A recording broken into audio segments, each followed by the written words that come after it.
Yo guys, what's up? It's Alex from GMG Studio. Today we will show you something really cool. Async Await.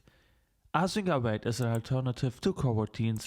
It has other use cases than Coroutines, but it's really cool. We will show it to you. We will make GET requests with Coroutines and we will make GET requests with Async Await. Let's start. First of all, we will need a private string get URL and we will use this URL. This will just return the user agent. So, first of all, we want to build an enumerator get request, which will take an action string, which is a result, so we can use it as callback. Now, we will make an Unity Web Request request, which is equal to Unity WebRequests.get, which will take our get URL. And now we will write yield return request.send web request.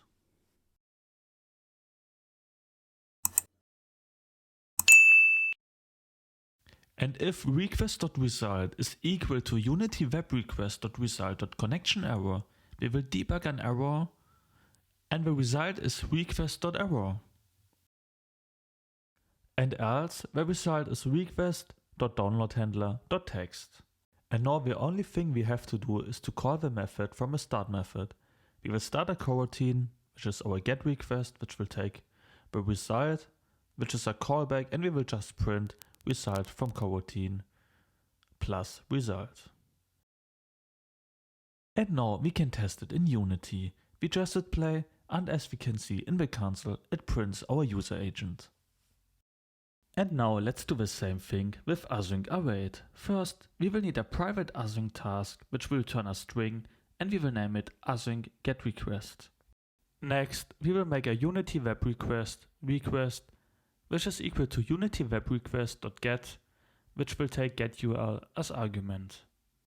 Next, we will write request.send web request, and now we have to wait until the request is finished. We will do it with a while loop. While not request.isDone, we will write await task.yield. So now we are waiting until the web request is finished. And if request.result is equal to Unity WebRequests.result.connection_error, we will debug.log error and so on, and we will return the request.error.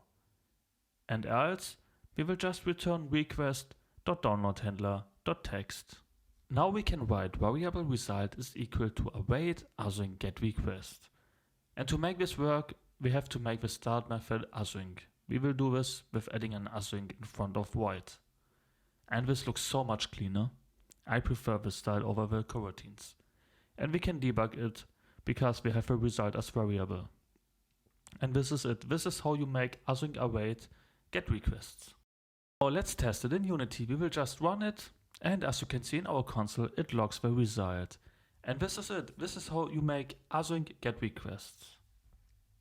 And now you can see both the coroutine and the async await stuff. Sometimes it's better to use Async Await and sometimes it's better to use coroutines. In this case, I prefer Async Await. Guys, if you have any questions, let us know in the comments. Subscribe for more Unity tutorials. See you in the next video. Like the video if you liked the video, dislike the video if you disliked the video, subscribe if you want to be notified on our future content. We are also on Instagram and Facebook. Feel free to follow us there as well. And have a great day. Start creating, stop consuming.